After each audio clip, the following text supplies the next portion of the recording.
Bienvenida familia nocturna a esta oscura fogata de historias. Antes de iniciar el episodio, permíteme decirte, especialmente si eres nuevo, que no dejes la luz apagada, porque estás a punto de escuchar una oscura fogata de historias. Comenzamos.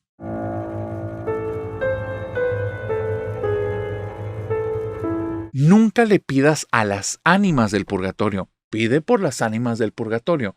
Esa es la frase que la mamá de Susana le repitió desde que eran pequeñitos. Y ahí te va por qué. Resulta que Susana es una seguidora de nosotros desde hace más de un año. No se había animado a contarnos sus historias porque ella sentía que le íbamos a juzgar de loca. Ya entendió que la familia nocturna somos un grupo, una comunidad de personas que somos muy respetuosos de las vivencias de cada quien y las tomamos como historias para no meternos en detalles. Entonces, Susana, ahora que ya fue captando eso, se dio la oportunidad de mandarnos la historia.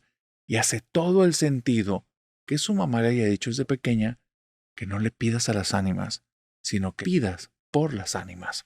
Ahí te va. Resulta que la tía abuela de la mamá de Susana, estamos hablando ya varias generaciones atrás, vivía en una casa completamente embrujada. Pero cuando te digo completamente embrujada, piensa en las cosas que debe de tener una casa embrujada y esta, con todas las cosas que pienses, todavía te va a dar un agregado como de 5, 10 o 15 cosas más. Ahí te van las cosas que en algún momento la mamá de Susana le reveló a sus hijos de por qué les decía que tuvieran esa frase. En la casa de su tía abuela, dice que ella se acostumbró desde pequeña a que en esa casa asustaban. Y hay una frase que dijo que a mí me dio mucha gracia porque me identifiqué. Asustaban espíritus chocarreros. Ella cuenta que cuando era muy chiquita y fue para allá, le tocaron desde las cosas más raras. En la noche se iba a acostar a su camita, un cuarto de visitas que prácticamente estaba hecho para todos los sobrinitos, porque había una habitación más grande en la que se quedaban los hermanos, la hermana, los familiares como directos, los papás de los niños, y estaba parte de la habitación principal, que era donde se quedaba su tía. Para que te imagines, era una casa que en la planta alta tenía 4 habitaciones y 3 baños completos y un medio baño. Así de grande estaba el lugar para que te puedas dar una idea. Las habitaciones eran de muy buen tamaño y la habitación de los niños, para que más o menos hagas las dimensiones, cabían una al lado de la otra 2 camas king size. Y si hubieras puesto 6 camas, una al lado de la otra, después 2 enfrente y 2 enfrente, con eso ya completabas toda la habitación. O sea, la habitación era bastante grande y esa era la de los niños, la que no era tan grande. En esa habitación había solo una camita y la camita era individual. Para que te imagines la bóveda enorme, que te imagines el lugar que está totalmente vacío y solo tenía un par de cortinas y ya. Si llevaban juguetes los niños se daban la divertida de su vida, porque se ponían a jugar con carritos, con la pelota y no había nada que pudieran quebrar. No había nada en la habitación. La cama ahí con sus sábanas y colchita, la ventana que tenía sus cortinas y no había otra cosa. Eso sí, si se ponían a botar pelotas muy fuerte contra la pared, la tía sí se molestaba porque dejaban ahí manchones. Y se acuerda la mamá de Susana que cuando iban ahí, a ella le daba mucho miedo dormir sola porque cuando se quedó desde casi la primera vez, se acostó en la cama y pasaba de todo. En la primera ella se acuerda que a mitad de la noche tiene mucho frío. Sigue avanzando el tiempo y ella se levanta, se despierta, jala la sábana porque se da cuenta que la tiene nada más en la planta de los pies, la jala, se la pone encima, se vuelve a quedar dormida y le vuelve a dar mucho frío y se volvió a despertar. Cuando se despierta, está temblándole el cuerpo y la sábana otra vez está prácticamente en los pies. Agarra la sábana y cuando la jala, se trajo algo consigo porque dijo que se sentía pesada, que era como algo si le estuviera reteniendo. Y cuando la jaló, es como si algo se hubiera soltado porque logró jalarla y con la misma velocidad y fuerza con la que le estiró, se fue para atrás y se terminó tapando la cara y algo le cayó encima. Esa cosa que le cayó encima estaba tan pesada que le sacó el aire y se empezó a mover arriba de ella. Ella creía que era algún perro grandote porque estaba muy pesado, hasta que después, aun cuando era niña, se le prendió el foco y es que en esa casa no había perros. La cosa que estaba arriba de ella se movía de un lado para otro, pero arriba de su cuerpo. No tocaba la cama, solo el cuerpo de ella. Y ella llegó un momento en el que logró soltar un grito y esto es lo que le dio miedo. Ya estaba asustada, obviamente, porque algo se le cayó encima. Ya estaba asustada porque algo le estuvo jalando la colcha. Pero lo que verdaderamente le sacó un susto es que en el momento en el que ella gritó, Nada se movió en la cama, solo el peso comenzó a desvanecerse. Si pesaba 10 kilos, después 9, 8, 7, 6, 5, 4, 3, 2, 1, y en el momento en el que ya no había nada, se abrió la puerta. Mamá y papá estaban ahí para ver qué era lo que estaba pasando. Y entonces ella, cuando les quiso explicar, mamá y papá estaban atacados de la risa diciéndole, ya, niña, tuviste una pesadilla, ahora saliste más miedosa. La mamá de Susana tenía muy claro que ella no había tenido ninguna pesadilla. En esa habitación pasó algo raro. Las cosas no dejaron como que pasara mucho tiempo antes de que se dieran cuenta que las pesadillas de Susana, porque ya no quería ir ahí y los papás decían que era porque tenía pesadillas, se dieron cuenta que como que muy pesadillas o muy respetar solo el estado de sueño no era tanto así. Un día, papá y mamá están subiendo por las escaleras y comienzan una conversación con la tía. Oye, tía, pues tu amiga te está esperando en la sala desde hace rato, ¿por qué no bajas? Y entonces la tía les está diciendo, ¿qué amiga? Yo no tengo ninguna amiga que esté aquí en la casa. Sí, una señora de... Y les empieza a dar descripciones. Y es ahí cuando la mamá de Susana escucha por primera vez la frase. Ah, eso es un ánima bendita. Déjenla. Déjenla, es que le pedí unas cositas y como me han estado ayudando mucho, vienen aquí para que les dé rezos. Cuando ella escuchó lo de ánimas benditas, se quedó con la duda. ¿Qué es eso? ¿Algún grupo de música? ¿Será un grupo de amigas que así se llaman? ¿Por qué? ¿Qué son las ánimas benditas? Y esa noche les preguntó en la cena. Estaban cenando ahí la tía, los papás, y la niña luego les dice, oigan, ¿qué son las ánimas benditas? Y donde al papá se le atoró la cena en el buche y empezó a atragantarse, y la mamá que estaba con el tenedor y el cuchillo se le cayeron encima del plato y después reaccionó, desde ahí la mamá de Susana se dio cuenta que estaba pasando algo raro en la casa. No nada más por sus pesadillas, sino por el susto que tenían papá y mamá, el color de piel de los dos. Ella no es una experta, es una niña, y se daba cuenta que estaban asustadísimos, pálidos, pálidos, pálidos, pálidos. Y la tía con una carcajada. ¡Ay, ustedes se asustan por todo! Las ánimas bendita, hija, son almas. Es que son almas que no se han podido ir al cielo y yo les estoy pidiendo favores y pues las muy canijas me vienen a cobrar. Y entonces la mamá de Susana le preguntó, ¿y qué favores les pides? Pues que nos dé buena salud, que la gente que venga en la casa la pase bien, que siempre estén con nosotros. Y cuando escuchó eso, la mamá de Susana siente donde alguien le respira en la nuca y le dio un miedo horrible, pega el grito en el cielo y su tía le pregunta, ¿la pudiste ver a la niña tú también? Y donde dice eso, no, la mamá se fue escaleras para arriba corriendo asustadísima y la tía soltó otra carcajada. Ustedes se asustan por todo. No hace nada, no hace nada y empieza a decir, ánimas, estos son bien miedosos, no me los anden asustando porque si no ya no les voy a pagar, si no ya no les voy a rezar. Situación tras situación. Imagínate quedarte ahí una noche, estar a punto de ir a dormir en la habitación de invitados, la que sí es para adultos, tener un mueble grande en el que puedes guardar tu ropa y cada vez que te das cuenta voltear y el mueble que esté abierto de par en par, sin hacer ruido, pero no hace sentido porque después de 3 o 4 veces que vas a ir a cerrarlo, te vas a dar cuenta que tanto al cerrar como al abrir las puertas, rechinan horrible, horrible.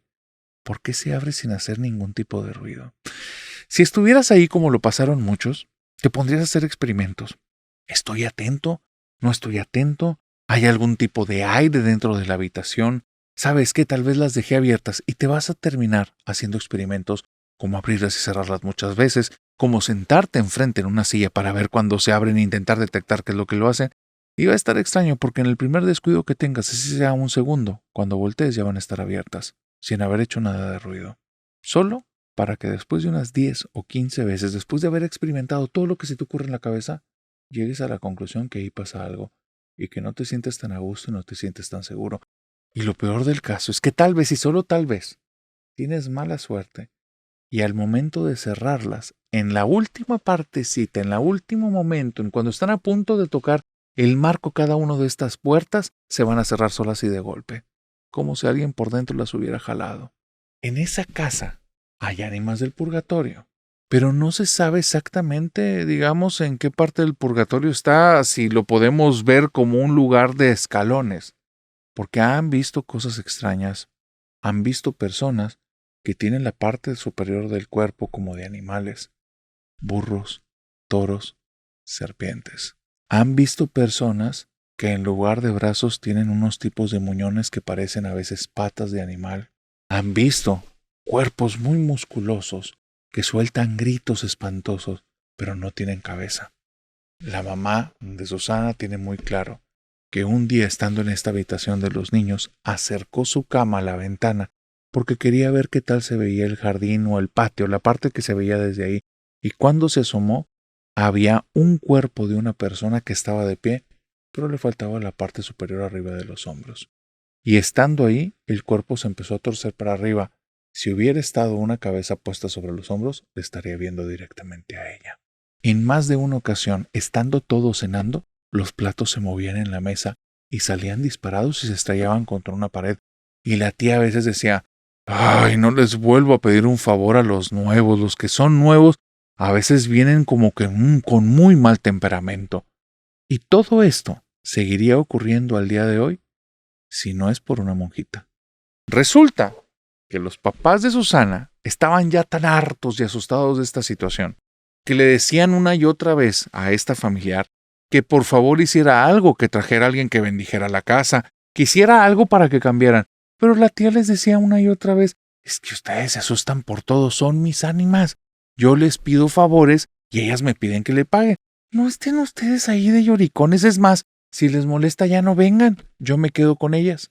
Y ellos, intentando ayudarla y también siendo católicos, buscaron donde conocían y fueron a buscar personas religiosas, sacerdotes, personas que eran como hermanos consagrados, personas dedicadas única y exclusivamente a la fe, hasta que les dieron los santos y señas de una monjita. Una monjita que era muy buena haciendo que los lugares ya no tuvieran como manifestaciones malas, por ponerle su nombre. Van con la monjita, Sor Elena, y cuando llegan con Sor Elena, lo recibe muy bien, una mujer muy dulce, y ella les dice, ustedes han estado en mucho contacto con cosas que no deberían de estar en este mundo. ¿Qué está pasando? Cuando le cuentan toda la historia, Sor Elena está soltando carcajadas y dice, ay Dios mío, a las ánimas del purgatorio se pide por ellas, no se les pide. Llévenme con su familiar. Sor Elena llega a la casa, se sienta enfrente de esta tía y le dice a la tía, desde hace un tiempo andas muy ocurrente, ¿verdad? Y la tía se empieza a reír de manera descontrolada. Y Sor Elena saca un rosario, lo pone sobre la mesa y se pone a rezar con los ojos cerrados. Y todos ven cómo la tía se empieza a retorcer, empieza como a hacer movimientos, como si trajera dolores en la espalda, en el cuello, en los hombros. Y sigue la tía haciendo como estos retorcidas extrañas y de repente la tía se desmaya y cae sobre la mesa. Sor Elena sigue rezando el rosario, los familiares están todos impactados. En algún momento quieren llegar a agarrarla y Sor Elena les dice, por favor, denle su espacio. Ella estaba siendo contaminada por un espíritu impuro. Déjenla, va a estar bien. Los familiares se ponen alrededor, que son los papás de la mamá de Susana, la mamá de Susana estando todavía pequeñita, y Sor Elena les dice, por favor, recen conmigo el rosario. Y ella sigue rezando y sigue rezando. Termina, no sé si 1, 2 o 3 rosarios. La familiar se levanta y empieza a respirar un poquito agitada y dice, me siento muy triste. Sor Elena va, se le pone a un lado, le da un abrazo y nada más le dice, mira, cuando llegaste aquí no te diste cuenta porque estás muy mal espiritualmente, mujer, pero se te pegó algo y te estaba dando consejos y tú se los estabas agarrando todos. A las ánimas del purgatorio no les estés pidiendo favores, reza por ellas para que descansen en paz. Y ya. Y después de eso, en esa casa no volvió a ocurrir nada.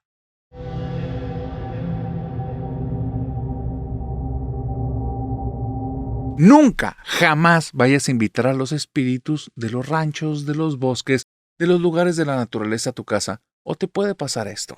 Isaac Castro es un miembro de la familia nocturna que recuerda que hizo algo muy tonto cuando era adolescente y al día de hoy se siente arrepentido porque estuvo a punto de destruir a su familia. Resulta que Isaac, cuando tenía alrededor de unos 14 años, acompañó a su familia a una finca que tenían en las afueras de la ciudad. Una finca, imagínate, un ranchito. Puede funcionar. Un lugar que está construido bastante grande por la descripción que da, porque tenía un espacio de sala, comedor, cocina, 4 habitaciones, todo en un mismo piso, Cada habitación tenía su baño completo y las habitaciones dice él que eran de buen tamaño. Entre habitaciones y sala, comedor, cocina, tenían como un espacio, una estancia que era de televisión. Y ahí cabían fácilmente 6 o 7 personas. Entonces, era una casa muy alargada, bastante grande, y en la parte trasera de la casa tenían una alberca. Pero justo enfrente, por tal vez historia de la familia, algo que hacían en el pasado o simplemente el destino, tenían muchos árboles de bananos. Y estos árboles de bananos se distribuían y crecían, pero a lo largo de un espacio de tierra tremendo. Él nunca se atrevió a preguntar de quién era, para qué estaban ahí, porque él sabía que su familia, digamos que no explotaba ese lugar, pero no se atrevía por algo que pasó. En esa zona de los bananos, más o menos como a unos 50 metros, se lograba divisar entre los bananos un montículo de tierra. Te estoy hablando como si alguien hubiera escarbado un pozo bastante profundo y una capa de tierra, un buen montón, una buena montaña, estaba ahí a la vista. Si tú estabas en la casa, por la forma en la que estaban los bananos, no lo veías del todo, solo veías algo raro que terminaba tapando algo entre los troncos. Pero si pasabas las primeras 2, 3, 4 hileras, se iba volviendo cada vez más notorio. Un día que él estaba muy aburrido, su familia en la alberca, él estaba mucho con este tema como de las cartas, el esoterismo, y alguien por ahí había dicho que sería bueno jugar a la ouija, pero que no sabían a quién iban a contactar. Te estoy hablando que esto lo vivió en la ciudad. Su familia prácticamente lo obligó estas vacaciones a ese ranchito al que cuando era niño se divertían mucho, pero ahora de adolescente no tenía nada que hacer ahí, ni siquiera había buena electricidad, no había señal de celular y bueno, era algo fastidioso. El punto es que él decidió que tal vez si se traía algo de la naturaleza, algún espíritu de los bosques, ¿por qué? Porque se le hizo una buena idea. Tal vez iba a tener a alguien muy interesante para jugar a la ouija en la ciudad, y eso lo iba a volver popular entre sus amigos. Cuando su familia está en la alberca, él va caminando hacia el montículo del banano. En ese montículo, él no esperaba que hubiera algo ahí, solo y simplemente que al subirse a mero arriba, iba a poder gritar la invitación y todos lo iban a escuchar. Aparte, si había algún espíritu por ahí, lo iba a ver, que iba a estar en lo alto, era él el que gritó. Así es que se fue a esa zona y comenzó primero a hablar bajito. Espíritus, espíritus de los bosques, vengan a jugar conmigo, quiero hablar con ustedes. Y después de eso comenzó a sentirse con un poquito más de valor. Estaba arriba, se empieza a erguir un poco más, está arriba de este montículo, comienza a voltear a todas partes y con un poquito más de voz, espíritus, espíritus de los bosques, vengan a jugar conmigo, quiero hablar con ustedes. Y después de eso ya se pone lo más erguido que puede y suelta un grito, espíritus, espíritus de los bosques, vengan a jugar conmigo, quiero hablar con ustedes. Después de decir eso ocurrió algo que hizo que toda la piel se le pusiera chinita. Cosas que cualquier otra persona la tomaría diferente. Simple y llanamente, vino un vientecito del este. Se comenzaron a mover las hojas, pero era muy extraño, porque no veías que se movieran las hojas como todas en desorden. Se levantaban las de una hilera de bananos, y después otra, y después otra, y después otra, como acercándose a él. Cuando él vio que estaban muy cerca de él, comenzó a correr a su casa.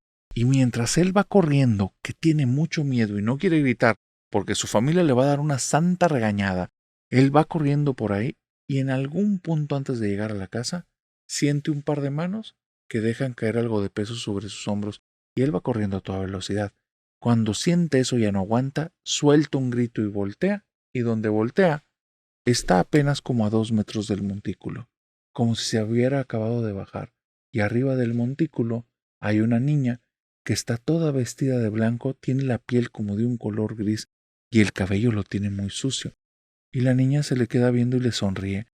Él cuando la ve sonreír, porque los ojos son unos ojos extraños, son unos ojos con luz propia, comienza a correr otra vez de nuevo hacia la casa y se acuerda porque es algo que lo tiene traumatizado, que cuando ve la casa ya muy cerquita, que está a punto de dar 2, 3, 5 pasos para salir del área de bananos, vuelve a sentir unas manos en los hombros y cuando voltea, el montículo está otra vez a 2 metros. Está que no puede con eso, siente que se va a desmayar y lo único que logra hacer al final, un muchacho, se le salen las lágrimas y dice, por favor, déjame en paz, yo no quería invitarte. Y la niña, de estar sonriendo, le vio una cara como de decepción y de enojo, y él salió corriendo de ahí, logró llegar a la casa, y la familia lo tenía como inconsolable, él no les quería contar nada. Pero los problemas no comienzan ahí. Ahí digamos que es donde él se da cuenta que él es el causante. Es muy raro porque esa noche en esa casa nadie durmió. En esa noche todos decían que se sentía algo pesado, algo tenso. Había algo raro en la casa. ¿No serás tú? El señor a la señora le preguntaba, ¿no serás tú que traes algo en la mente? Porque se siente aquí el ambiente y ella, ¿y no serás tú? ¿Por qué voy a ser yo la culpable? Oye, y qué raro, porque en la tarde todos estaban a risa y risa, pero ahora todos se ven molestos y se siente ese ambiente pesado. Y este muchacho, nuestro pobre Isaac, calladito, calladito. ¿No tienes nada que opinar, Isaac? No, no, nada. Y se iba a otra habitación a llorar, a sentirse otra vez como desconsolado, porque cuando se asomaba por las ventanas, la niña estaba rondando la casa, la niña estaba caminando por ahí. No pudo dormir en toda la madrugada, ni nadie de los que ahí estaban. No los dejaba dormir esa presencia. Se despertaban una y otra vez malhumorados, dolor de cabeza, dolor en el cuerpo. De repente su hermana iba a la cocina, se preparaba algo para comer, lo probaba y decía, guácala, está echado a perder. Los papás van a la cocina, se preparan un café, uy, esta cosa está bien insípida, ¿por qué no lo preparaste bien? Y se están peleando. Y es entonces cuando Isaac va, les quiere confesar todo, escucha un rasguño en la ventana y al voltear, la niña lo está viendo enojado.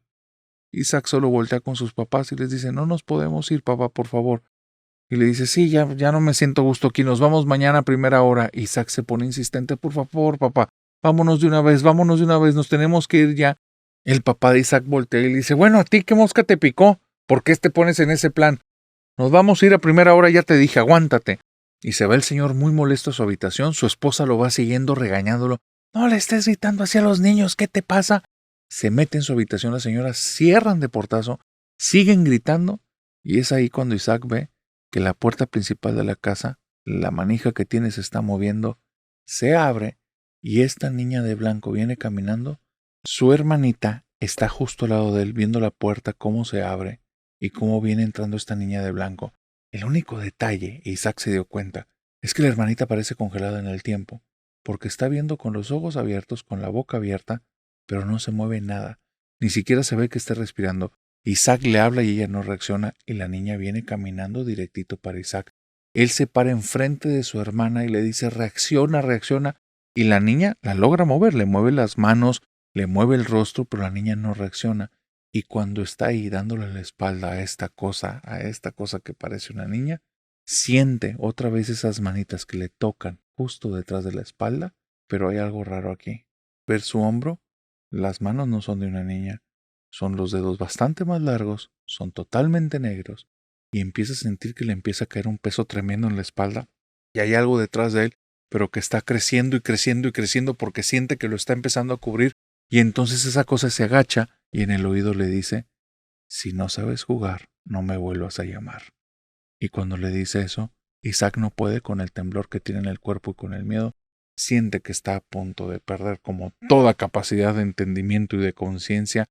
Está de más decirte que hubo un accidente ahí en sus pantalones mientras estaba en esa situación, y entonces el peso se quita de sus hombros, el lugar regresa a la normalidad, y cuando voltea, la niña está saliendo de la casa, y en el momento en el que pisa fuera del umbral de la puerta de la casa, la puerta se cierra detrás de ella de golpe, y todo regresa a la normalidad. Pero Isaac tiene claro algo. Solo por un pequeño centímetro, por mera suerte o tal vez por el destino, Dios y sus ángeles, por algo que él no entiende, pero fue por algo apenas, se logró salvar él y su familia de esa cosa a la que llamó.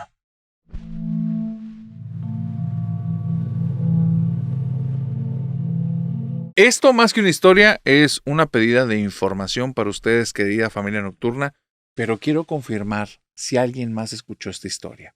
Les pido que lo tomen con pincitas porque nada de lo que te estoy diciendo está confirmado. Más bien estoy preguntando si alguien lo puede confirmar. Hace cerca de unas 2-3 semanas, tal vez un mes, te cuento la tragedia, no te digo nombres porque la idea no es atosigar ni a los familiares ni a las personas que se involucraron. Es una situación muy lamentable y nuestras condolencias para toda la familia. pero hay algo en torno a la tragedia que es lo que queremos saber aquí en el canal.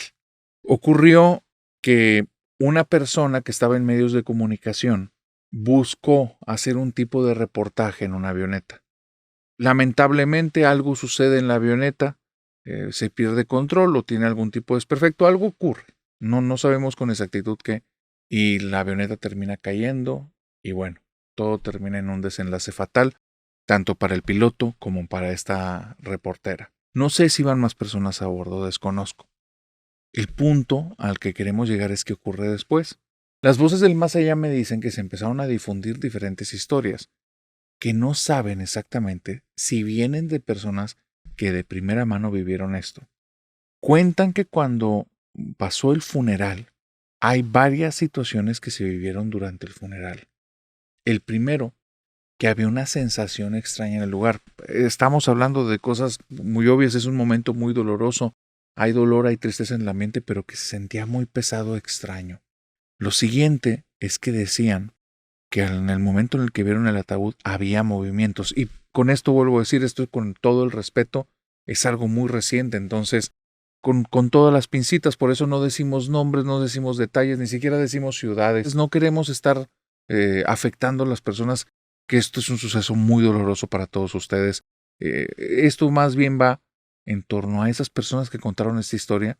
Si era algo de primera mano, decían que en el momento en el que veían el ataúd y estaba esta persona, lograban ver en ocasiones movimientos, que escucharon ruidos que venían del ataúd y que llegó a ser tan extraño que el mismo padre tuvo que dar comentarios en la misa, porque él decía, tranquilos, esto es algo natural, esto tiene que ver más con un tema como de reflejos que tiene el cuerpo humano post-mortem que algo fantasmal.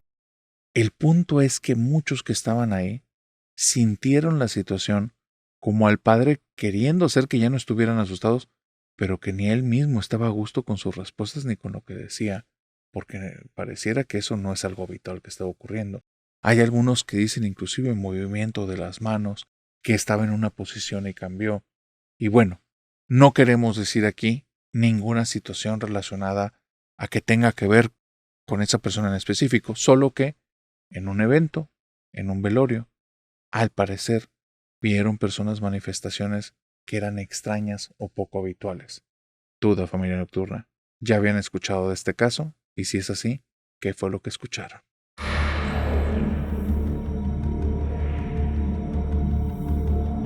Por las voces del más allá me acabo de enterar que hay armies dentro de la familia nocturna. Y si eres familia nocturna y eres army, por favor házmelo saber en comentarios poniendo un fantasmita por la familia nocturna y un corazón morado, tú sabes por qué. Pero bueno, ahí les va. Esto tiene que ver con un grupo de música coreana muy grande, tal vez el más grande a nivel mundial que ha habido y tal vez el que va a existir porque está muy cañón lo que ha pasado. Se llama BTS. Y los integrantes de BTS no tienen ninguna necesidad de estar inventando historias porque tienen una popularidad que es tan masiva, pero es tan grande que es algo inaudito. Y resulta que tienen un par de historias que me llamaron la atención. Yo conozco, yo sé, porque desde hace mucho me las contaron las voces del más allá, que están muy dentro del tema de las armies. Me contaron que ya había pasado con uno de los integrantes, que cuando él se estaba bañando y creo que se estaba como limpiando el cabello, llega un momento en el que los ojos los tiene cerrados y cuando los abre, ve que en su habitación están unos pies blancos, pero no se asusta. Él cree que es algún compañero que está ahí que lo está esperando para platicar de algo. Se termina de enjuagar el cabello, se seca, sale de la habitación y la habitación está vacía. Y se le hace muy extraño. Así es que va a buscar a otro de los integrantes de la banda, que es el que posiblemente quería hablar con él, y se da cuenta que el lugar está vacío. Cuando finalmente habla con el otro integrante, no ha habido nadie en su habitación, no hay más entradas ni nada y él se queda con la sensación de que acaba de ver un fantasma. Pero también ellos tenían otra historia en la que no sé en dónde, pero tenían un tipo de ropero. Y ese ropero a todos les daba como que una mala espina porque en más de una ocasión escucharon que desde adentro les comenzaban a tocar y les sacaron sus buenos sustos.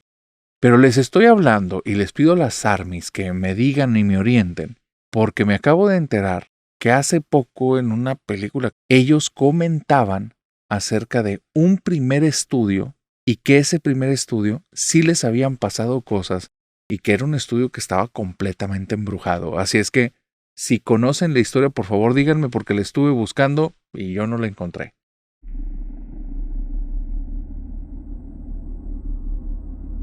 Y esto que les acabo de decir de BTS, del grupo coreano, me llevó a algo que les pasó en una producción de Netflix que estuvo fuerte. Se puso muy popular una película en Netflix que se llama Huntrix. Unas cantantes, creo que son unas cantantes coreanas que ahí como que las animaron o hicieron un grupo virtual. Pero el punto es que la vocalista de ese grupo, que ahora está haciendo como que este tema de idol y se volvió muy popular, sí tenía una historia que le pasó durante alguna de las o ediciones o grabaciones. Ella está en el cuarto de producción, está moviendo los equipos que se necesitan para el trabajo que está haciendo y de repente todos empiezan a fallar. Y comienza a fallar uno, después el otro, entonces llega un momento en el que sabe que necesita ayuda técnica porque no está pudiendo resolver la situación. Comienza a pedir ayuda y de repente escucha, afuera del lugar hay un pasillo largo y escucha unos pasos que vienen hacia ella. Cuando los pasos llegan a la puerta se abre de golpe y ella voltea y ahí está vacío, no hay nadie. El tema es que allí es un pasillo largo, no hay donde se puede esconder nadie. Se queda viendo al pasillo un rato y después, como de unos segundos, un par de minutos, una persona comienza a caminar desde el fondo y le dice, ya voy para ayudarte. Y ella le pregunta, ¿y quién fue el que abrió la puerta? Y él le dice, nada más estamos tú y yo. Así es que sí, en ese lugar no había nadie más.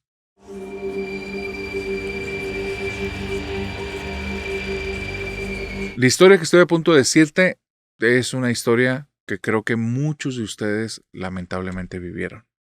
Daniel, al día de hoy, tiene todavía a su mamá en vida, tiene una hermana en vida, pero en el tiempo de la pandemia, su papá y su hermano, los dos se fueron. Sin embargo, vivió circunstancias muy extrañas y circunstancias que dice, mira, César, yo vengo de una familia que es una familia como muy escéptica, somos muy prácticos. No te quiero decir escéptico en un sentido estricto, porque más bien es un tema que no le damos relevancia, nunca hablamos de cosas espirituales, nunca hablamos de temas relacionados con religiones y eso, no. Mi papá era abogado y era un abogado, pero canijo, se metía mucho, muy bueno en lo que hacía, pero era un tipo fiero, de esos abogados que arrinconaban luego a las personas. Siempre estuvo en temáticas como de propiedades, de robos y cosas así, y siempre él digamos que se metió en el tema de defender a los buenos. Pero él se tomaba muy en serio su trabajo, elegía muy bien los trabajos a los que entraba y le fue muy bien, muy bien. Mi papá tenía un estudio, un despacho en la casa. Y era un despacho que se daba cuenta si estabas ahí, pero al segundo. Tú entrabas al despacho y así hayas estado 20 minutos sin tocar nada, él entraba y decía, ¿quién se metió? ¿Quién estuvo aquí?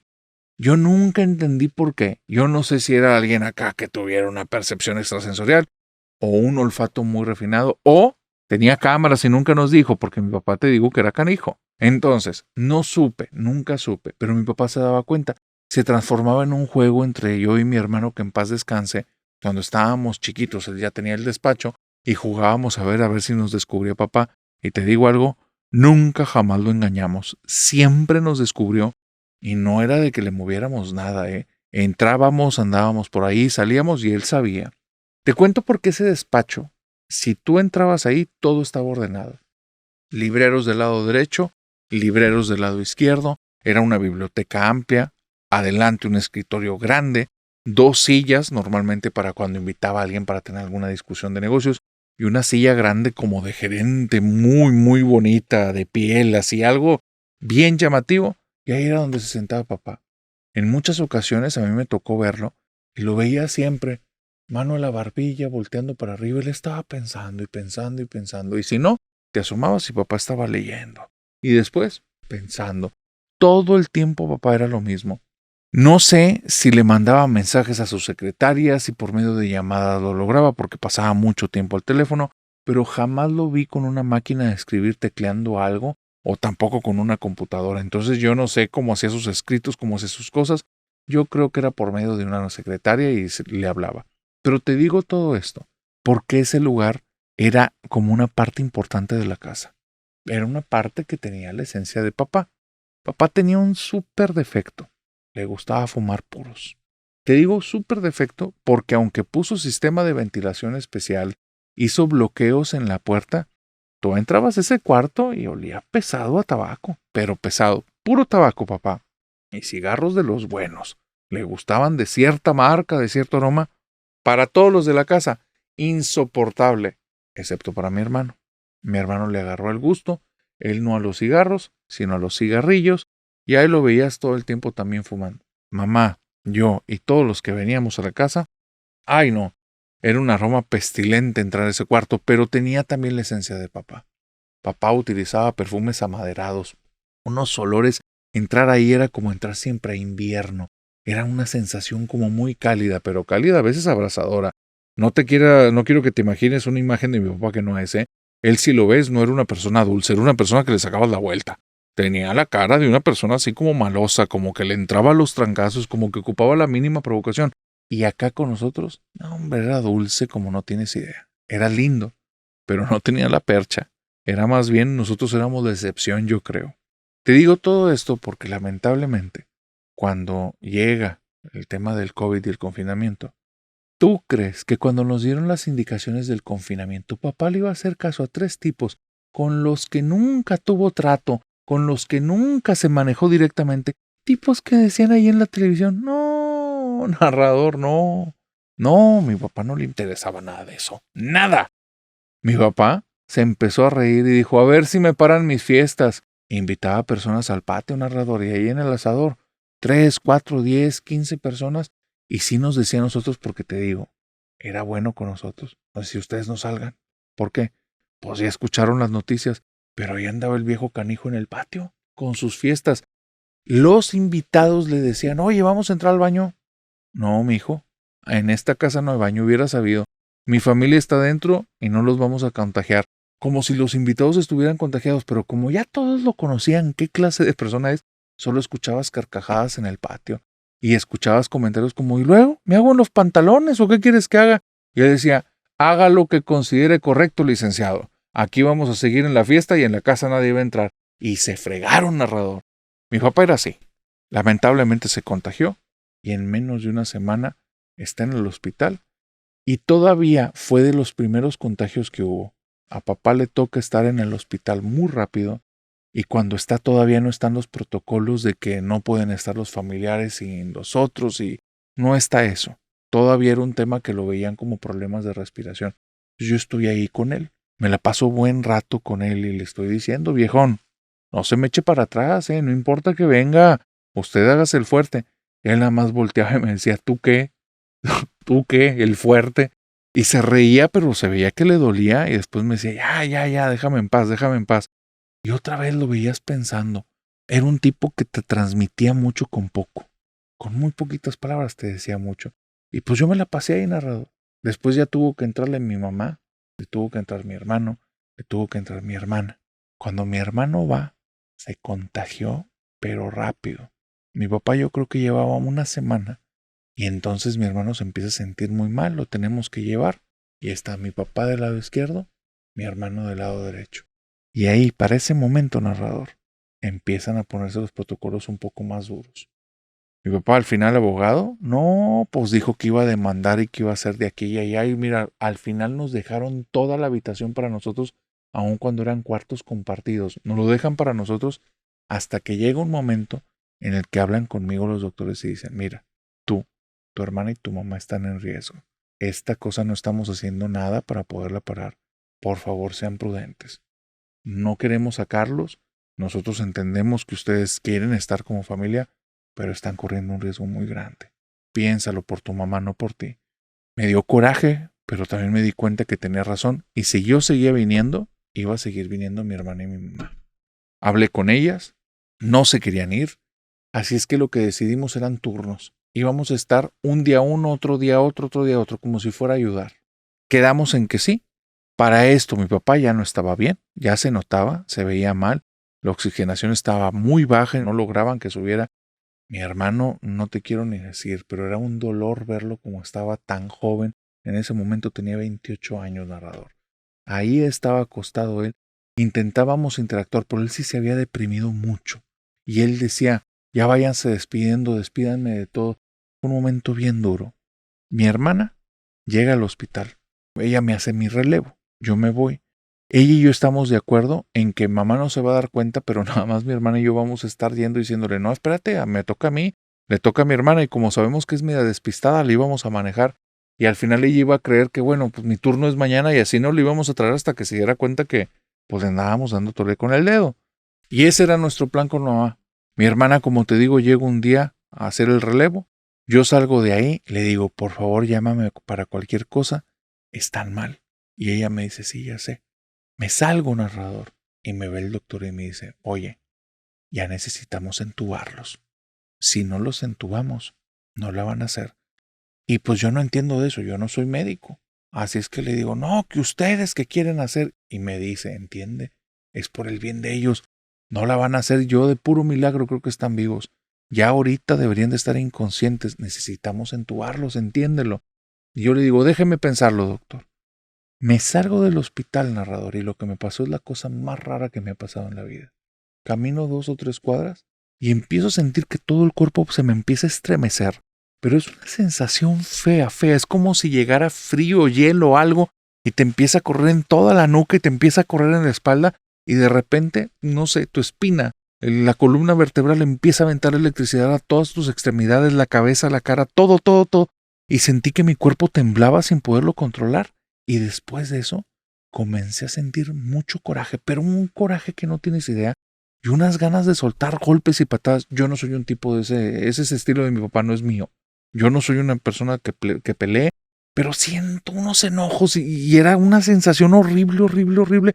Y después empiezo a sentir más y más y más coraje, más y más y más coraje. Y de repente sentí paz, mucha paz, una sensación de paz pero tremenda. Me quedo desconcertado y en ese instante suena el celular. Y mi hermana me dice, se acaba de ir papá. Narrador, se me fue la sangre al piso. Y donde estoy bien desconcertado por lo que me acaba de pasar y estoy ahí en la calle, siento que alguien me agarra del hombro y debajo como de la axila es una parte que a mí me caía de la fregada que mi papá me pusiera la mano y me agarra ahí y siento que me apretuja 2 veces. Y le digo, viejo. Y volteo y estoy solo en la calle, pues chillando, narrador, la verdad. Me voy al hospital y mi hermana me dice, yo ya había hablado con el doctor. Yo le dije que cuando te fueras íbamos a entubarlos, pero papá lo intentaron entubar, se puso bien bronco y entró en paro. Falleció. Dice, y si necesitaban que lo entubaran, ya hablé con nuestro hermano, ya dijo que se iba a aceptar. Y narrador, no te hago la historia larga. Mi hermano cuando lo entubaron falleció. O sea, no sobrevivió. No sentí nada, pero la casa, si sintieras el nivel de tristeza que teníamos ahí. Y ahorita te lo cuento tranquilo. Pero en ese tiempo, mi casa era un cementerio. Era una capilla funeraria. Se sentía puro dolor, pura desesperación. Yo me sentía como si el mundo se hubiera vuelto gris para mí. Y un día estando tan triste, pues mi hermano, que cuando éramos niños nos llevábamos mucho, ya de adultos cada quien tenía su vida, pero aún así es mi hermano narrador. Me voy al cuarto, a la habitación de papá, al estudio, y estoy ahí, me siento en la silla de papá y me pongo en la posición de él, mano a la barbilla viendo para arriba y empiezo a pensar, ay viejón, ¿qué tanto pensabas aquí? Como intentando recordarlo y todo, y nada más siento que me da 2 palmaditas así en el hombro y escucho su voz, pero no en mi oído, en mi cabeza, que me dice, aquí no te metas, no me estés desordenando. Y solté una carcajada, narrador. Y dije, pinche viejón, siempre hasta el final fuiste igual. Dice, pero en serio para mí, ese día se despidió papá de mí.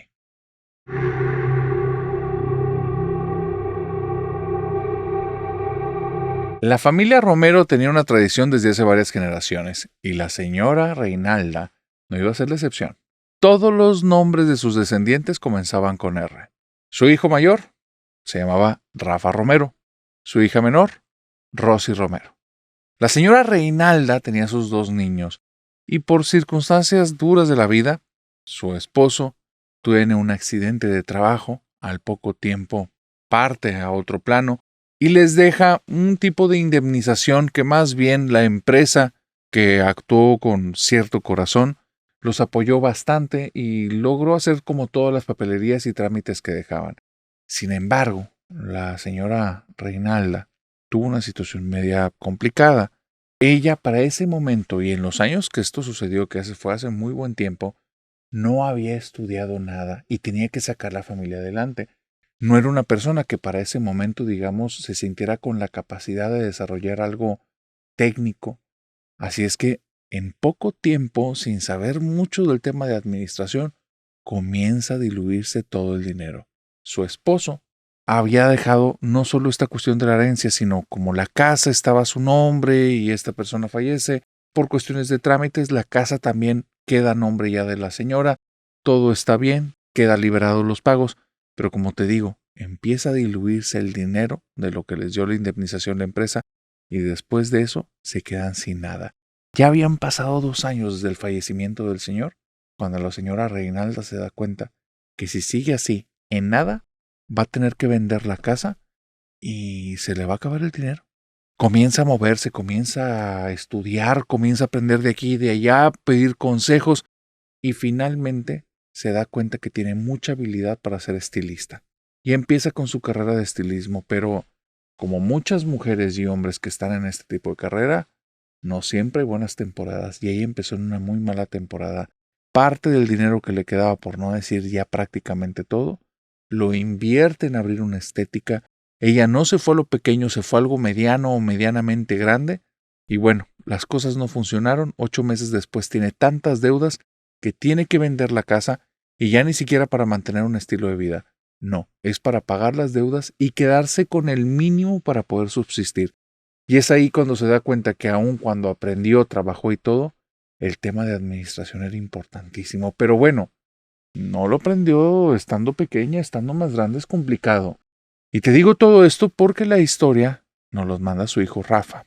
Y me dice, mi mamá era una persona de un corazón tremendo narrador, pero ahora que soy adulto y estudié administración de empresas, ya sabrás por qué, me doy cuenta que mamá tomaba malas decisiones en torno a eso y no la culpo, no la culpo. Yo siempre la quise mucho, siempre fue una persona que tenía un corazón enorme para mí, para mi hermana y para todo el mundo, y en su trabajo se esmeraba como no tienes idea, pero la administración nomás no se le daba. Cuando mamá se queda sin la casa, paga las deudas, ella está con el qué voy a hacer, a qué me voy a dedicar, y de repente se presenta una oportunidad que no había podido ver antes. Está prácticamente mi mamá sin trabajo, sin estética, sin dinero, sin la casa, sin posibilidades de seguir el estilo de vida, sin apoyo familiar de ninguna parte porque se pelearon por la herencia de mi papá, hermanos de él, familia de él, y fue una situación bien complicada y conforme ella, mi mamá, la fue utilizando, nadie se acercaba a mi mamá. Su misma familia se metió en unos problemas con ella y no es porque mi mamá los haya tratado mal, es porque le querían quitar las cosas y ella los defendió a capa y espada porque nos tenía a nosotros. Y decidió por nosotros antes que por la otra familia y siempre le voy a estar agradecido. No tomaba buenas decisiones, se presenta una oportunidad grande y la oportunidad que se le presenta es que conoce entre las chicas que iban a cortarse el cabello con ella a una mujer que se dedica a la compra y venta de casas. Ella es una intermediaria, siempre busca a alguien que esté buscando algo, consigue algo que le funcione, se lleva un porcentaje, todos están contentos. Esta que te estoy contando no es del año de las inmobiliarias como está pasando ahora, es de hace mucho tiempo. Entonces era algo más como apalabrado, era más como confiar en las personas. Y esta mujer ya tenía años en eso. Busca a mi mamá porque se entera de la situación en la que está a raíz de que fue a buscarla en el local y no estaba ya el local, ya era de otra cosa y se impactó. Viene y la busca, da con ella y le pregunta que cómo está, que qué ha pasado. Cuando mi mamá le cuenta la historia, esta mujer se toca el corazón, lo quiero creer así, y le dice que tiene una casa perfecta para nosotros. Que es una casa que sí va a poder rentar porque inclusive está dispuesta a negociar el precio por nosotros, pero hasta lo más bajo que se pueda. Por ponerte una idea, si costaba 3,000 pesos, la podía bajar hasta 700 pesos. Y la señora lo iba a pelear con todo. Dijo, para que tu familia tenga un techo donde dormir, yo te agarré mucho cariño y aparte yo quiero que mi estilista siga trabajando porque no le confío otra ni mi cabello, ni mis uñas, ni... Bueno, 1000 cosas porque mi mamá se metió en todo el tema de la estética. Mi mamá muy agradecida le dice que vamos a esa casa. Cuando nos lleva, mamá nos va diciendo en el camino que no nos hagamos ilusiones que probablemente es una casa que no se va a poder pagar y que probablemente es una casa que esté muy fea, pero muy, muy fea por el costo. Cuando llega mamá, se impacta. Es una casa viejita, narrador, pero es una casa tan diferente a todas las casas que yo había visto en ese entonces. Y yo creo que para mi mamá también, porque era una casa que parecía construida en piedra. Estaba ahí en medio de la ciudad, pero parecía tal cual que le hubieran puesto trozos de piedra y se veía hermosa, se veía una casa muy cara y aparte no era una casa chiquita, era una casa grande. Estaba en una esquina, en la parte de abajo, la planta de abajo, nada más la sala y el comedor era más grande que el nuestro, pero por mucho. Estoy hablando de que tal vez media casa era la pura sala y comedor y todavía tenía otras 3 secciones que hacían que esta casa fuera tremendamente grande. Cuando mi mamá la vio y estaba ahí esta chica que se las estaba ofreciendo, mi mamá le dijo así directo y nosotros lo escuchamos, ¿cuál es el truco? ¿Qué hay malo aquí? Y ella le dijo, no, no hay nada malo. En serio, dime qué hay malo aquí. No puede ser que me la estés queriendo rentar por el costo que te estoy diciendo, porque no puedo pagar más. Dime la verdad. Hay un tema de testamento, tú te estás como quedando con la propiedad y no eres dueña. Y mi mamá le dice, yo estoy tan desesperada que te acepto todo, pero enséñame y explícame, porque también no quiero que me agarren mal parada por mis niños. Y la broker le dice, no, no hay nada malo en la casa. Solo que cada vez que vienen personas se van. No les gusta por una u otra situación. Que porque es muy viejita, que porque a veces se siente la casa muy pesada. Pues sí, pues mira, vela tú. La casa ya tiene sus años. No tiene buena electricidad. A veces en momentos las luces parpadean. Pero pues ya, fuera de eso no tiene nada. No hay fugas, como te das cuenta, no hay aromas feos. No es que se esté transminando agua o que alguna pared se esté cayendo. No tiene nada. Solo la gente no la quiere. Y ya tiene muchos años así. Y el dueño es una persona mayor. Ya quiere que alguien la rente y le quite este problema de encima. Yo la traigo entre las 1000 cosas, pero por una u otra razón, cada vez que la rento, alguien se sale. O me quedan mal con el contrato, se van al poco tiempo. Así es que hablé con él así de bajarle costo. Él me dijo que estaba bien. Contigo le voy a luchar porque no habíamos llegado a estos niveles, pero tú eres una persona de confianza. ¿Cuál es mi ganar, si es lo que te preguntas? Que esté una persona que sí se vaya a quedar mucho tiempo. Y tú por tu situación, yo sé que va a estar bien. Aparte, no creas que estoy abusando de ti. Y yo estaba ahí, narrador, y me acuerdo perfectamente porque es por ella que pasaron las cosas que después ocurrieron. Yo ya pensé por ti y por tus niños. ¿Sabes que es algo que no les he dado vueltas? En la planta de abajo tiene el espacio perfecto para una estética completa. Y yo, si quieres, yo te voy a ayudar, voy a ser tu socia. Ponemos un espejo, una silla, tal vez no nueva, pero ponemos una silla de estética y te ayudo con un par de lavabos y yo te pongo tus primeros productos y ahí me los vas pagando. Eso voy a hacer tu socia. Una vez que me termines de pagar, te quedas tú con el negocio ya. Es para ayudarte. Mi mamá le brillaron los ojos, narrador, y lo tengo tan grabado porque se puso a llorar enfrente de ella porque no lo podía creer. Era la primera persona, la primera, ni su familia ni la de mi papá habían querido apoyarla de esa manera. Esta mujer estaba aventando todo, la casa por la ventana para apoyarnos y mi mamá pues, la enterneció. Yo vi esa escena y se me quedó tan grabado porque ese fue el día que aprendí que no todas las personas lloran por tristeza.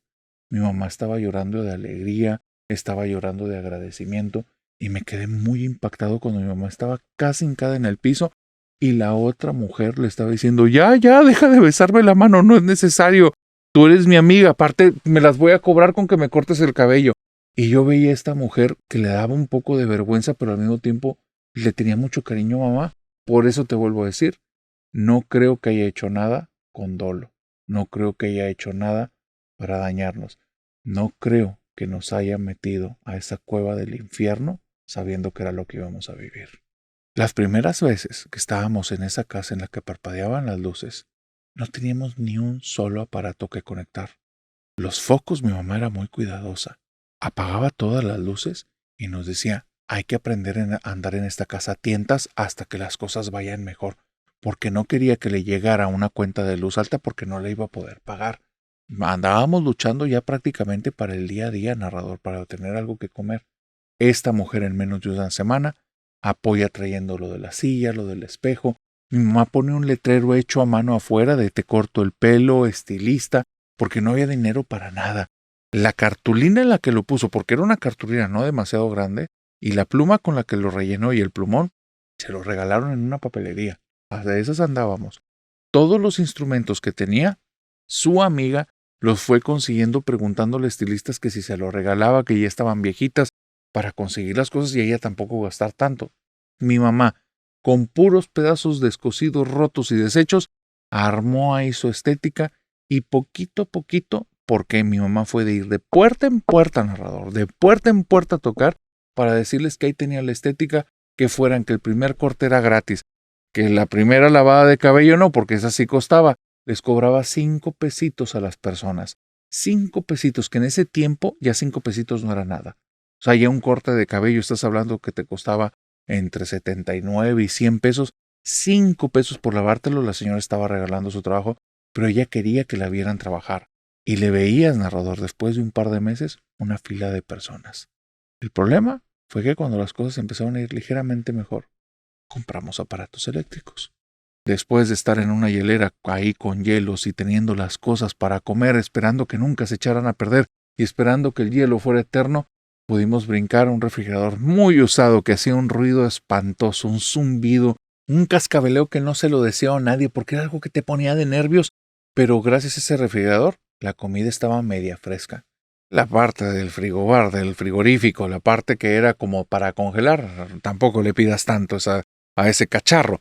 Así es que solo funcionaba para que estuvieran las cosas medias frescas y ya no ocupáramos esa hielera con la cual terminaba todo medio mojado. Cuando ya prendíamos las luces, estando un poquito más relajados, nos empezamos a dar cuenta de cosas. Cada vez que las luces parpadeaban pasaba algo. Mi hermana y yo nos dormíamos juntos en un cuarto. La casa nos daba miedo. Ya no te sé decir por qué, ya pasaron tantos años que no te sé decir exactamente por qué, pero nos daba miedo, no nos sentíamos a gusto. Pero mamá trabajaba tanto, regalaba tanto de su trabajo al principio, que terminaba exhausta. Ella se ponía a barrer la zona de la estética, se sentaba en su silla y se quedaba dormida ahí, narrador. Así de esas. Yo le vi a las manos de mi mamá, todas llenas de ampollas en la noche, y sin que se diera cuenta, íbamos ahí yo y mi hermanita, y le poníamos un vendaje porque no éramos doctores y creíamos que eso le iba a ayudar de algo, y en algunas ocasiones se me hace que le hicimos las cosas peor, pero para que entiendas dónde estábamos. Mi hermana y yo nos dormíamos juntos en un cuarto. Nos acostábamos en el piso, parte de la ropita que teníamos que ya no nos quedaba la hacíamos bolita y esa era la almohada, que eso era lo que teníamos en ese momento, y estando ahí nos dormíamos abrazados. Te digo que la casa nos daba miedo. Cuando en la casa parpadeaban las luces, nos tocó estar juntos en la habitación y escuchamos cómo alguien caminó desde la entrada de la parte de abajo por las escaleras. Llegó a nuestra habitación, se abre la puerta y vemos una sombra de un señor. Nos asustamos tanto que comenzamos a gritar: ¡Mamá! ¡Mamá! ¡Aquí hay alguien! ¡Mamá! ¡Mamá! ¡Ayúdanos! Y mi mamá viene caminando para acá y como si esa sombra no estuviera ahí, simplemente entra y la sombra ya no está.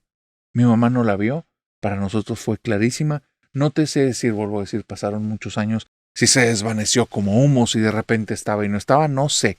Lo único que yo sé es que lo estaba viendo y de un momento a otro ya no estaba esa sombra y mi mamá estaba en la habitación y estaba un poco enojada. Déjenme dormir, niños, no estén jugando, como que se metió a alguien, me van a asustar. Y mi hermana y yo le decíamos: es que no estamos jugando, mamá, se metió a alguien. Pues pobre mamá se quedó en vela el resto de la noche con nosotros porque estábamos muy asustados y al día siguiente nos sentimos muy arrepentidos de eso porque se le veían unas ojerotas y se veía tan cansada. Estaba bostece y bostece y bostece con todos los clientes y mi mamá les pedía disculpas y cada vez que pedía disculpas yo sentía que se me apretaba tantito el corazón.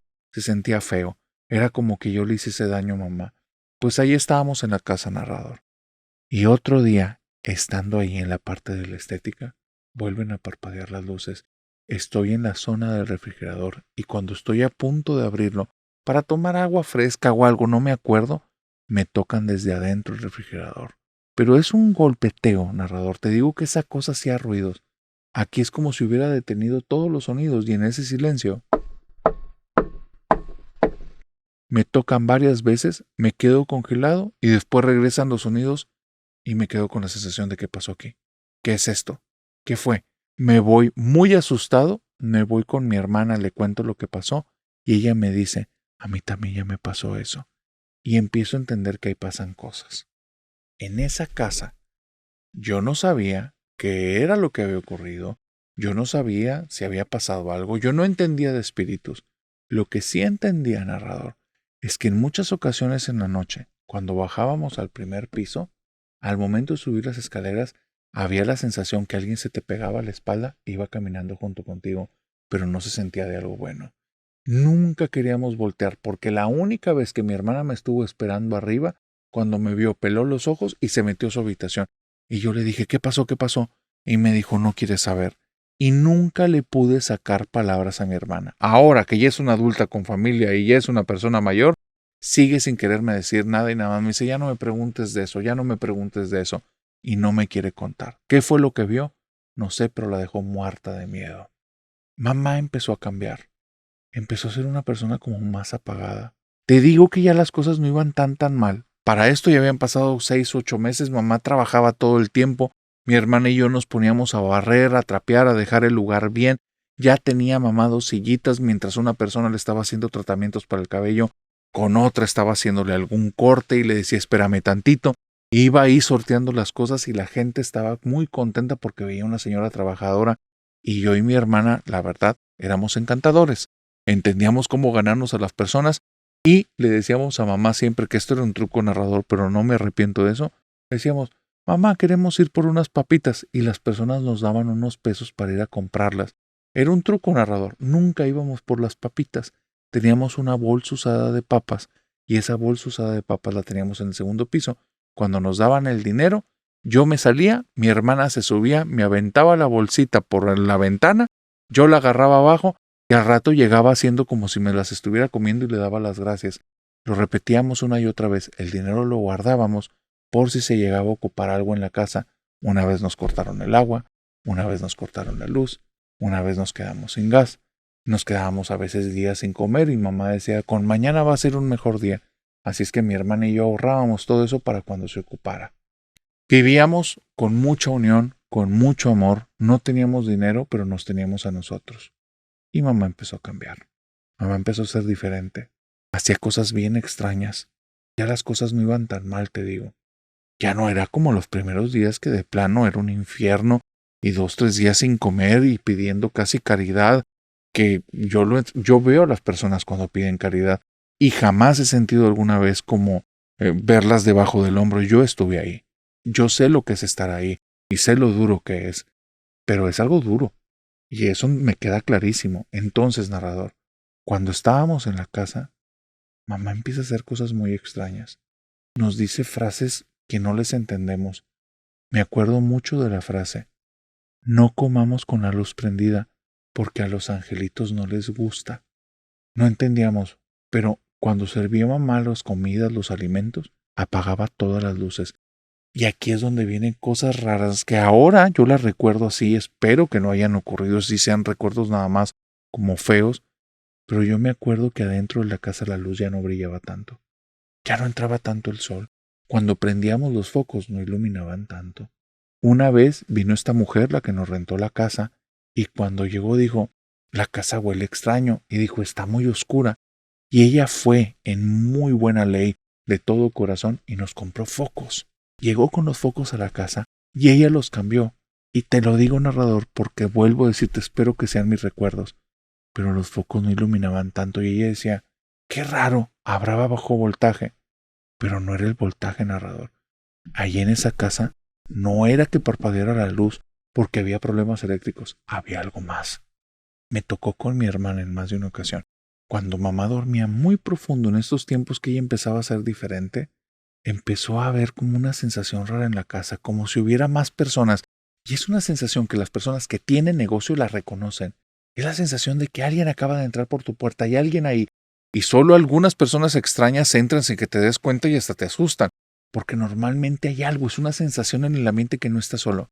La casa se empezó a sentir así en las noches. Lo peor es que venía de una de las habitaciones del segundo piso que teníamos muchos cuartos sin utilizar. No teníamos ni con qué llenarlos. Eran cuartos vacíos que cerrábamos la puerta y esperábamos que no se llenaran de tanto polvo porque no queríamos perder tiempo barriendo y trapeando eso porque la estética era continua. Entonces, en esos cuartos se empezaron a escuchar murmullos y era algo que nos daba mucho miedo.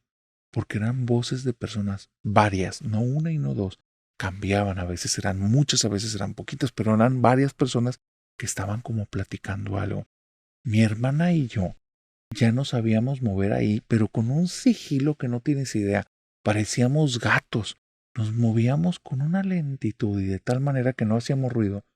Y esas voces, apenas nos acercábamos para entender qué decían, se callaban. Y era algo bien feo, narrador, porque junto con el silencio venían las presencias. Después del silencio, detrás de ti sentías que se paraba eso que antes te seguía en las escaleras. Era como algo que estaba en la casa.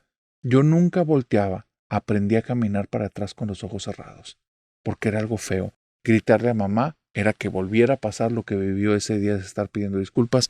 Ya no nos lo íbamos a permitir. Y mi hermana, cuando veía que yo me salía en las noches, ella me quería detener y me decía, ya no me voy a asomar, por lo que te dije que vio en las escaleras.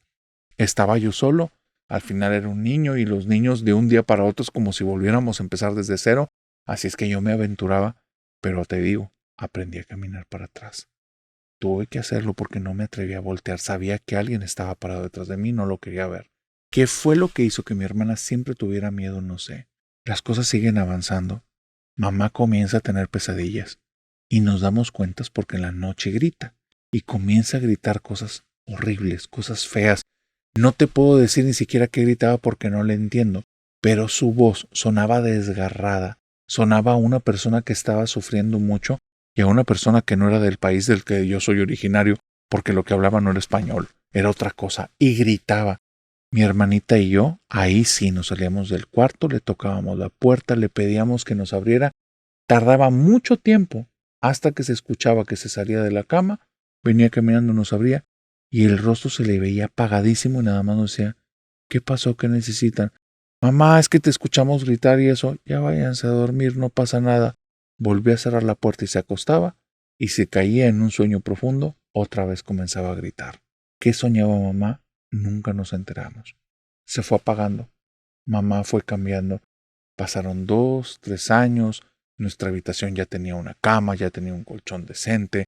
Ya ibas a la estética y ahora sí parecía una estética de barrio. No era una estética de un centro comercial, pero sí tenía sus cosas, sus productitos. Mi mamá ya le había pagado a la señora que le ayudó. Esa señora cada cierto tiempo venía para ver en qué podía apoyar. Era te digo, de buen corazón. Pero cada vez que venía, decía algo de la casa. Oye, las paredes se ven un poco sucias. Veo humedad en esta pared. Mira, en esa ventana se ve como si hubiera una persona asomada, pero es suciedad. Y decía puras cosas que a mí y a mi hermana nos daban miedo, porque en las noches cuando te bajabas al primer piso, te vuelvo a decir, éramos niños. En ocasiones hacíamos eso, aun cuando ya sabíamos todo lo que podía pasar. Pero veíamos niños asomados desde las ventanas que daban a un corredor que daba al patio. Ese patio, narrador, jamás nos atrevimos a estar, porque desde arriba veías a personas vestidas de negro que se agrupaban ahí. No eran personas reales, pero parecían personas. Y no eran personas reales porque si te bajabas al primer piso y veías de la ventana, ahí no había nadie, el patio estaba vacío, pero desde el segundo sí se veían. En una ocasión había muchas voces que venían del pasillo. Debajo de la puerta de una de estas habitaciones vacías se colaba como un tipo de luz, pero una luz rara, era como una luz que se movía. Mi hermana y yo fuimos caminando para allá, la convencí que me acompañara, abrí la puerta de una manera en la que no se escuchara tanto, no rechinara tanto, y la puerta donde la estoy abriendo, alguien la agarra por dentro y la abre completa. La habitación está llena de personas que están vestidas de negro, y al centro de la habitación solo veo a un señor y una señora que se veían ya grandes de edad, todos llenos de este líquido vital rojo, y nos ven a mí y a mi hermana, y cuando nos ven tienen una cara como de terror, de pánico, y nos cierran la puerta en la cara los tipos vestidos de negro. Corremos como no tienes idea, vamos al cuarto de mamá, estamos toque la puerta, mamá viene al tiempo, dice qué pasó, le decimos ven, la venimos jalando de las manos. Cuando llegamos a la habitación, 2 minutos después si quieres, está totalmente vacía y no hay nadie. Esa imagen toda la vida la he recordado, toda la vida me ha acompañado. Mi mamá se fue apagando, nunca parece que vio nada. Conforme fueron pasando los años, cuando yo llego a mis 15, me empiezo a salir de la casa, me doy cuenta que mamá está muy cansada, está muy enfermita y mi mamá no era una persona mayor de edad, era una persona muy joven. creo que en ese tiempo tenía unos 40, 42 años, pero si tú la veías parecía ya casi una ancianita. Me puse a trabajar, narrador, primero de mesero, después fui escalando, poco a poco le empecé a pagar los estudios a mi hermana, poco a poco me empecé a pagar estudios, no terminé la carrera cuando mamá pasó a mejor plano y nunca supimos qué era lo que le pasaba hasta unos años después, cuando yo ya me estaba recibiendo, hablé con la señora que nos rentaba la casa y le pregunté, ¿esa casa tiene cosas? ¿Sabías o no? Y me dice, no, ¿de qué estás hablando? Porque ella nos lo siguió rentando a nosotros. Nos quedamos ahí mucho tiempo más mi hermana y yo, porque al final teníamos que construir desde cero, no teníamos ni familia a los que les interesáramos. Y yo ya era una persona muy responsable, entonces. Ella me empieza a decir que no, que en esa casa no pasa nada. Pero entonces no me quedo tan contento y comienzo a preguntarle a los vecinos. Para entonces ya tengo un trabajo medianito, pero con la renta que pagábamos nada, porque la chica realmente nos permitía estar ahí, prácticamente sin pagarle. Bueno, con esa renta yo me permitía pagar todos los estudios, estar pagando la renta, mi hermana empezó a trabajar, bueno, las cosas económicas ahí iban. Y ahí ya no hay estética. Y es cuando me doy la oportunidad de preguntar a los vecinos, ¿qué demonios pasó en esa casa? Y un vecino es el que me dice, saca una cerveza, me la entrega, yo le digo, no tomo, y me dice, lo vas a ocupar para lo que te voy a contar. Y nos cuenta que en esa casa vivió una pareja. Dos personas de entre unos 40 a 45 años. La casa no era de ellos, era rentada. Y de repente, un día, ya no se presentaron, ya nadie los vio, ya nadie sabía de ellos, y los mismos vecinos son los que hablaron a la policía porque olía mal. Y en cierta habitación, que ya te podrás imaginar cuál, encontraron dos cuerpos ensangrentados en un estado de descomposición porque parecen que había sido parte de algún tipo de ritual. Resulta que el dueño de la casa era el mismo señor que nos la rentaba a nosotros. Él, cuando habló con autoridades y todo, parecía que no estaba nada involucrado, pero narrador, después de que me enteré de esa historia, la misión para mí fue salirnos de ahí, y después de que nos fuimos de esa casa, nunca jamás he vuelto a experimentar nada paranormal. Vuelvo a decirte, espero que la mujer que nos rentó ese lugar nunca haya sabido nada y simple y sencillamente todo lo haya hecho de buen corazón, porque si no, no quiero pensarlo, pero parecería que utilizó a mi mamá para sacrificarla también para algún tipo de ritual.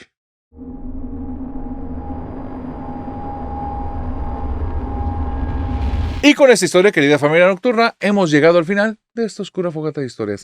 Cuéntenme, por favor, díganme en los comentarios cuál fue la historia que más les gustó.